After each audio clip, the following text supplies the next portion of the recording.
6. Those close to us must be encouraged to imbibe excellence in life. Society remains in constant need of one thing or the other, and multifarious attempts are made to fulfill these requirements.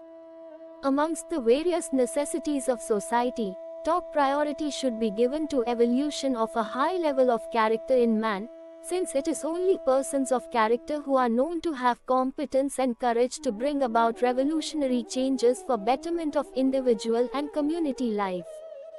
The remaining mass of people, on the other hand, is found squandering time, resources and energy in wasteful degenerating activities, instead of making any contribution to alleviation of sufferings of man. The damage caused by acts of such persons too is ameliorated by those very individuals who possess a high caliber of talents and meritorious characteristics referred to above. The solution to eradication of big social maladies lies mainly in development of outstanding personalities. In all fields of human endeavor, the credit for success goes only to talented persons.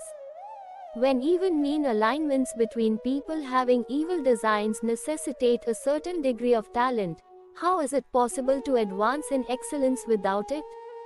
Lack of talents is the most crucial issue of the day. Whoever is remembered for a memorable performance in course of history, had possessed talent along with an appropriate degree of humility in behavior. Guardians and teachers play the key role in development of attributes of talent in an individual, since it is under their care the initial development of man takes place.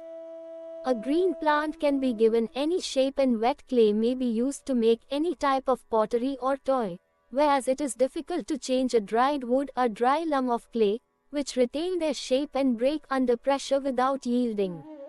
This is what happens to people. Rarely does human pattern of behavior change after adolescence.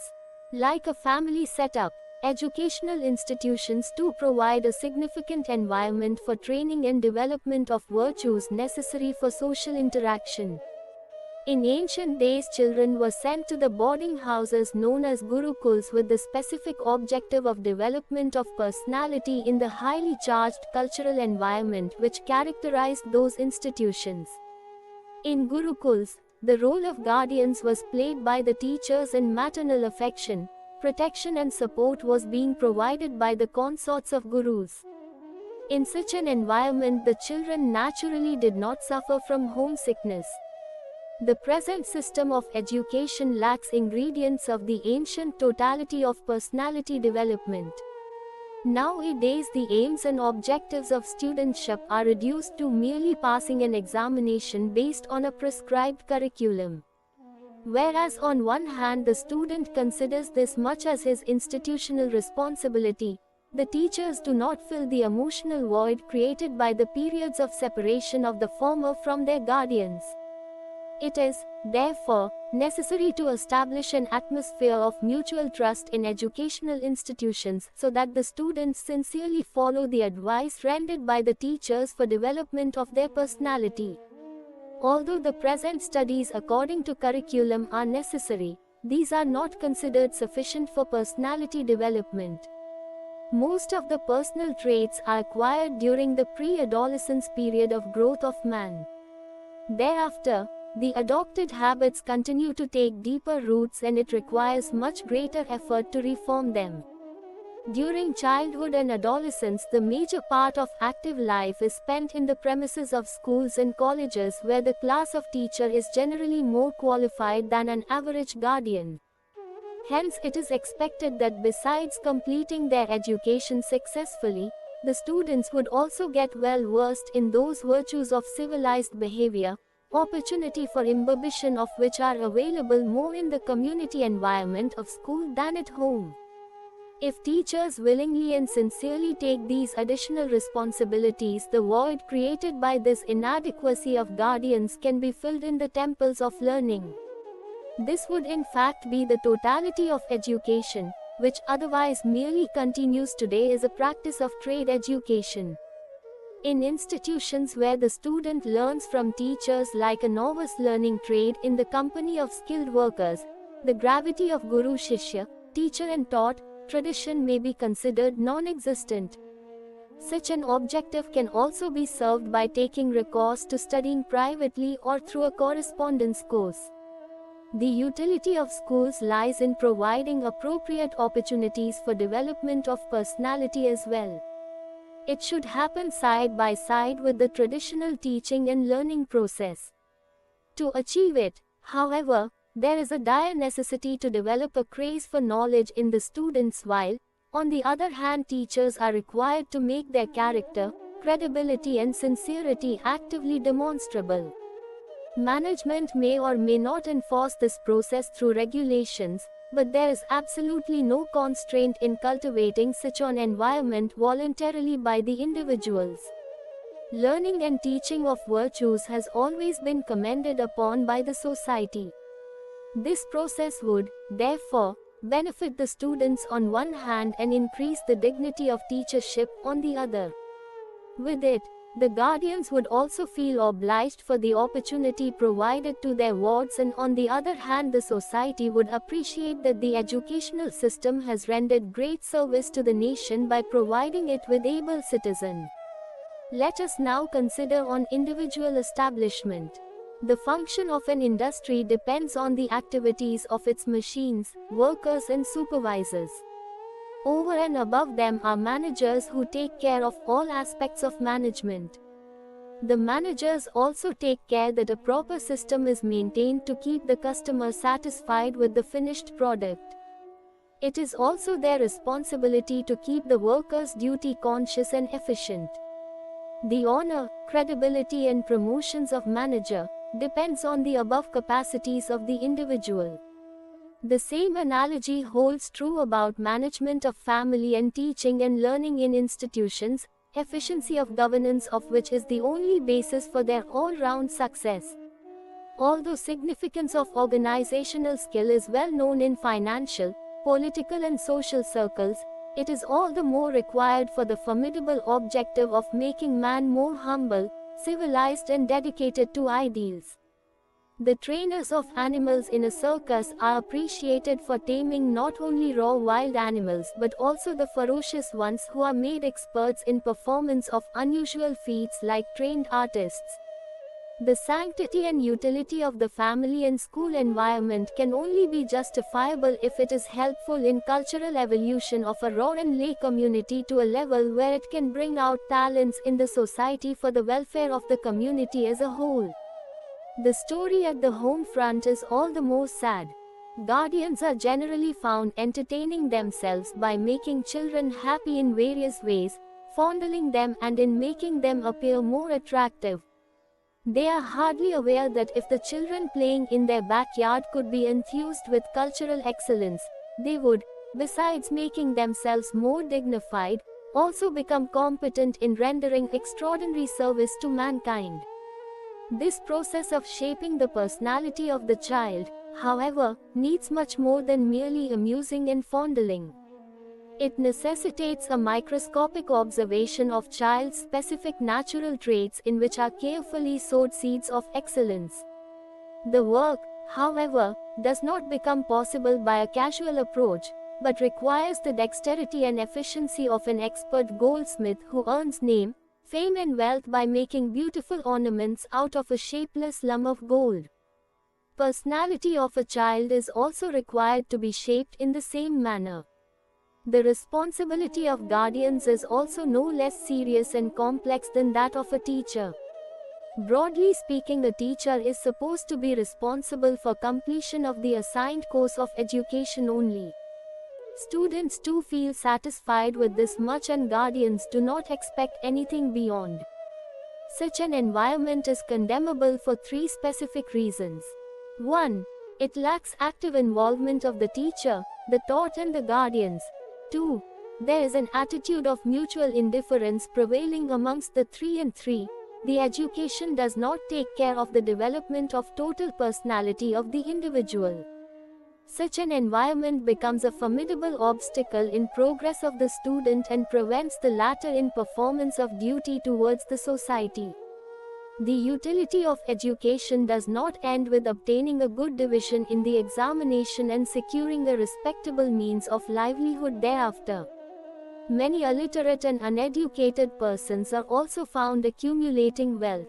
Education is justifiable only when it creates an environment conducive to development of a cultured, talented and efficient personality in an individual. It is the responsibility of the teaching system to evolve a suitable environment for this purpose. During the course of teaching, delivering lecture to a class of students itself is not sufficient. It is necessary to keep in mind the psychic disposition of each student. An intimate relationship is required to be established and the student suitably guided, according to changing environment to enable the former, escape distractions and follow the right path of progress. In order to make this process efficacious, the character and personality of the guide must also be of a high order, leaving an impact of wisdom and uprightness on the student. Institutions which produce not only literate intellectuals but also persons of high character dedicated to the welfare of society in true sense, justify the specific purpose of education. The dignity of each teacher, each institution lies in the totality of endeavor for development of these characteristics in the student. What is applicable to educational institutions also holds true about the large number of persons working in industry, other production units and administrative offices. In these institutions too, if the objective remains confined to providing a means of livelihood to the employee and the employer, the system becomes merely a protector of individual, whereas it is expected from it that it also provides each and every human being, whatever be the field of his activity, motivation and education about dedication to duty. The devotion to work for livelihood must also have a counterpart in efficiency, orderliness and ethics in personal life.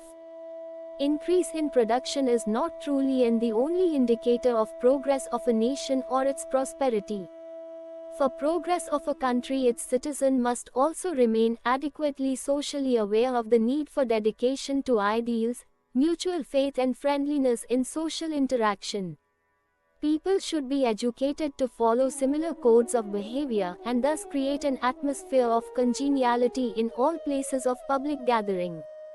While earning wages, employees must also acquire from their places of working a culture which could incorporate human values in their own life so that they carve a prominent niche of their excellence in their personal and social spheres. Where community programs are organized for specific purposes, the environment should also be made conducive to motivate the associated persons in idealism and duty consciousness without any force or compulsion. Creation of such an environment would make offices and working places creditable for not merely being productive, but also for imbibing excellence in employees. In industries, a peculiar environment of vested interests prevails. The workers are interested in acquiring greater facilities, whereas the employers become satisfied merely with the returns of profits and fulfillment of targets. An industry should adopt the culture of armed forces, where besides strategies of combat, the soldiers are also taught discipline, significance of patriotism and duty consciousness. All educational institutions and institutions comprising group of men must be geared up to generate such a culture for development of personality of the individual. 7. Cultivation of a high ambition for developing organizational skill. Harboring high ambitions is a natural human trait. Each being on this earth aspires to be happy and for this purpose is found engaged in various types of activities. Ordinary persons with lowly bent of mind remain engaged in seeking comforts for their physical body only. They spend their time and energy in satiation of desires by eating savory food, wearing the best possible clothes, seeing pleasant sights and things and satisfying carnal desires.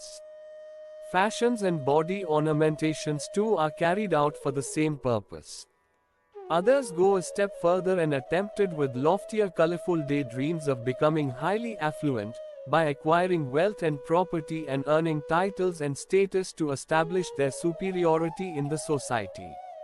People enter into various types of competitions to prove their greater efficiency, competence or prosperity, and on achieving success look down contemptuously at others.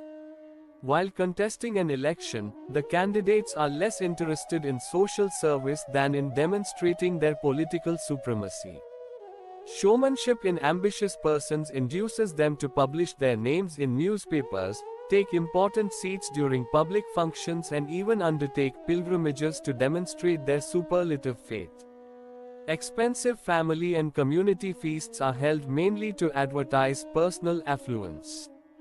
It is much easier and takes lesser time and energy to find minimum means of livelihood, but man is found ever busy in demonstrating superiority over others. Man spends most of his life, time, energy, and efficiency in acquiring property and resources for such one-upmanship only. One tends to forget that this world is full of great men, each excelling the other in status. Even with the best of effort, one would find one's own achievement insignificant in comparison to these men.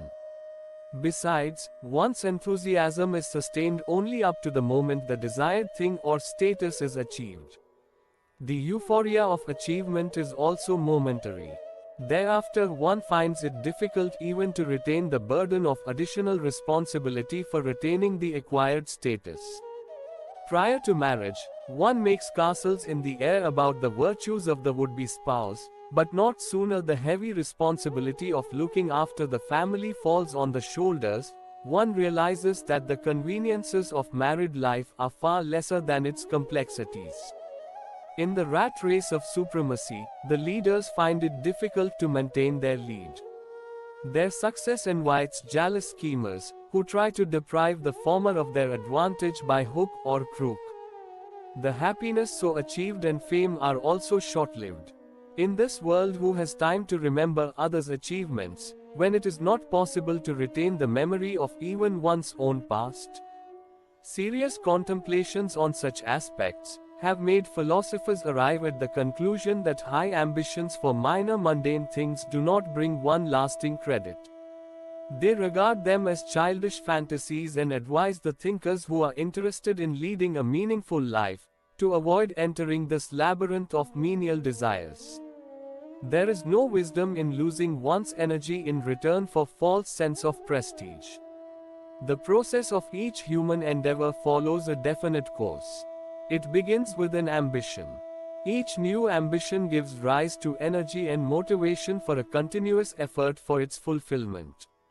Although an ambition in itself means beginning of ultimate success, it must also be kept in mind that the ambition must not relate to small achievements, and such goals are chosen which could also provide an everlasting social recognition as well as self-satisfaction.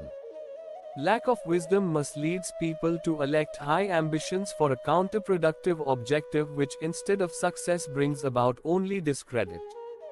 The highest level of ambition can only be one that is to develop one's own personality to such elevated levels so as to be able to guide others as well towards excellence.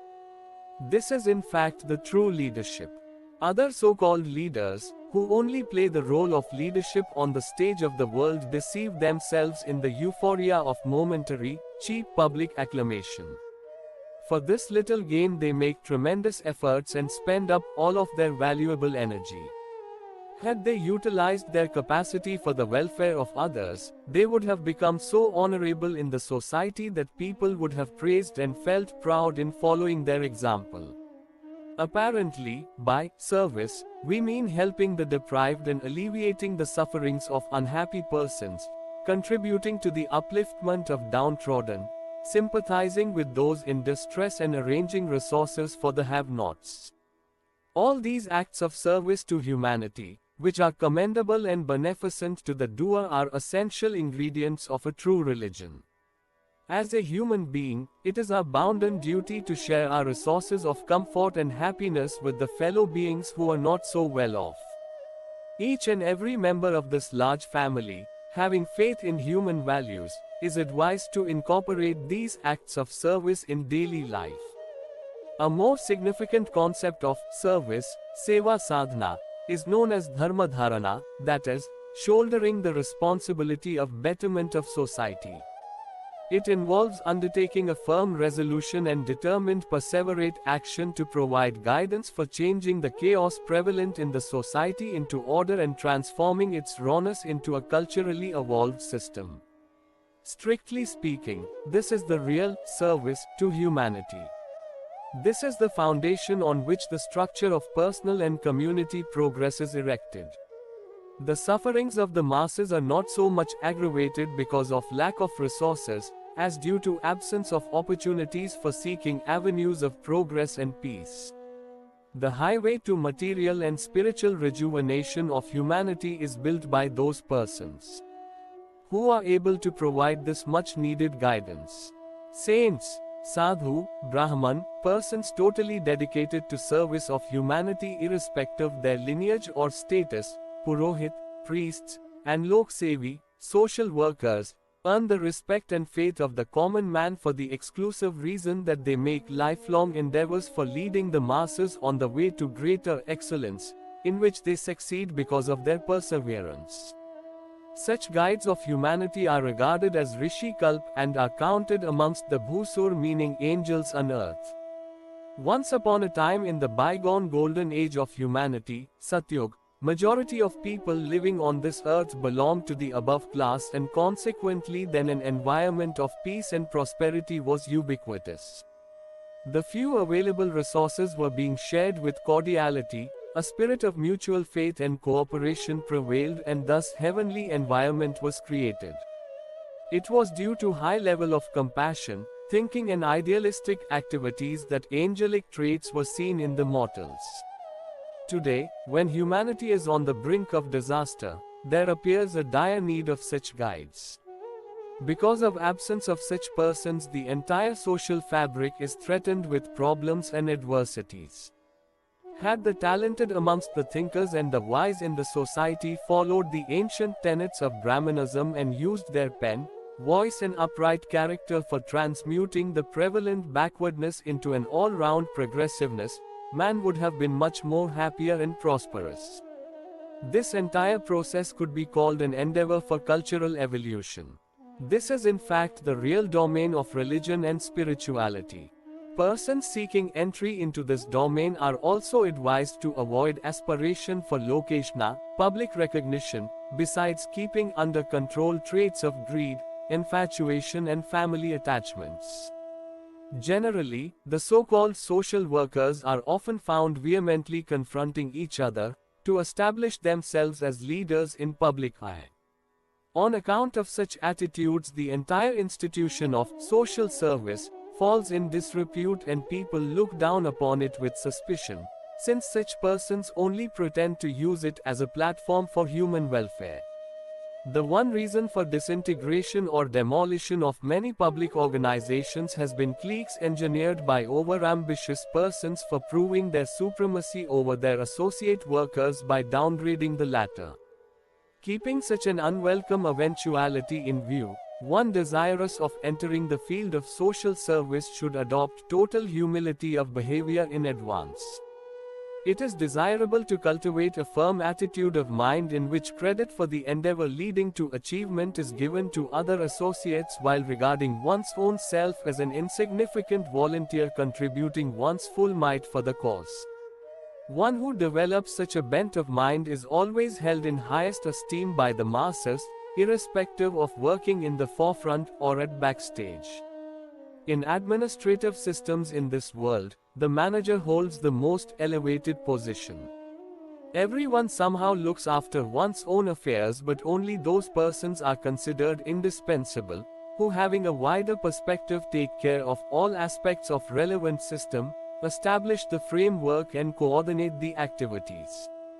In establishment, the general manager commands highest authority. During the British rule in India, the topmost administrative officer was known as Governor General. The word governor means Vyavasthapak, the one who coordinates the activities of the system. Vyavasthapak is the person who knows how to coordinate one's personal activities as well as the activities of the system under control. The status of such a person is highly dignified and utility unquestionable.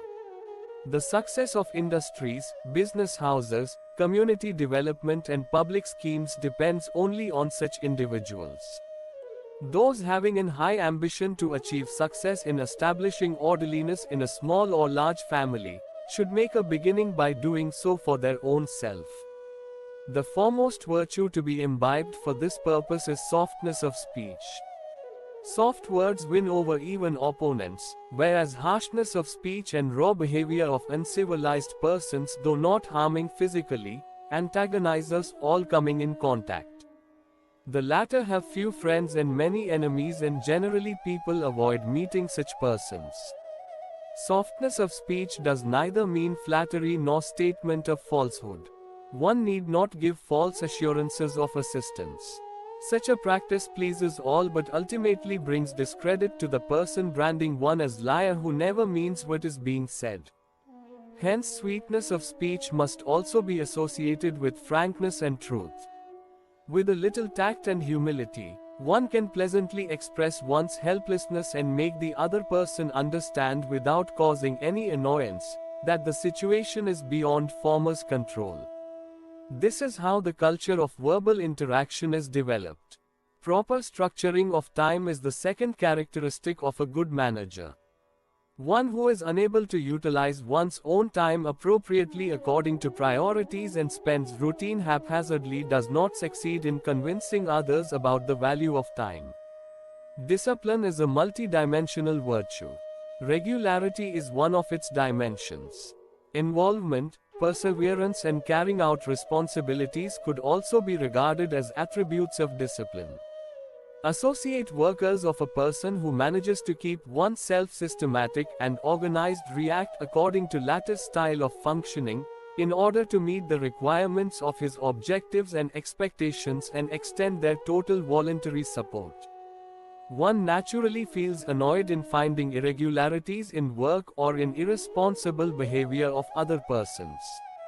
Nevertheless, on such occasions displeasure may not be expressed in a manner to humiliate the worker, which would, instead of reformation, make the accusation an issue of personal prestige and instigate arrogant defiance. This twofold damage can be avoided if the defaulter is praised for some of his past good deeds and surprise is expressed for the present inadvertence, so that the guilty person feels ashamed of the mistake. Such a policy creates an environment for rectification of current errors. A good man must not have traits of strong likes and dislikes. It is pragmatic to follow the middle course. Whenever one deviates from this moderation of civility, and adopts extreme attitudes, one becomes exposed to undesirable pressures. By avoiding this weakness, one can easily escape many embarrassing situations.